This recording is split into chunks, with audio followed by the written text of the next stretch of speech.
काफ के सरबराह चौधरी शुजात हुसैन ने मुतालबा किया है कि साबिक वज़ीर-ए-आज़म इमरान खान लॉन्ग मार्च के सिलसिले में पहले अपने एजेंडे का ऐलान करें। उनका कहना था कि इमरान खान गरीब आदमी के लिए आटे, चीनी, दाल और दीगर बुनियादी अशिया की कीमतें कम करने का हल तजवीज करें। इलेक्शन तो पहले ही उनके एजेंडे में शामिल है। मुस्लिम लीग काफ के सरबराह चौधरी शुजात हुसैन का अपने जारी बयान में कहना था कि फौज आईनी तरीके से चल रही है। उनका अपना इंटरनल सिस्टम बहुत मजबूत है। सिविलियन और सियासतदानों को फौज के मामलात में मुदाखलत नहीं करनी चाहिए।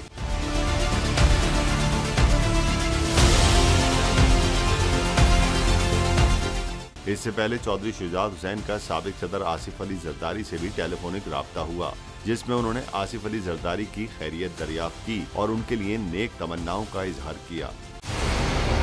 मंजिल, रास्ता, जज्बा, भयानक सच्चाई से हटाए पर्दे और तोड़ डाली झूठ की बेड़ियां। सलाखों से डरना कैसा जब चट्टानों ने पाला हो। इमरान खान बोल के साथ जुम्मे से इतवार रात 10 बजे सिर्फ बोल न्यूज पर। सबसे ज्यादा व्यूज, सबसे ज्यादा रील्स और सबसे ज्यादा रेटिंग के साथ बोल अब भी नंबर 1 पोजीशन पर बरकरार। सब्सक्राइब करें और बेल दबाएं ताकि कोई खबर रह न जाए।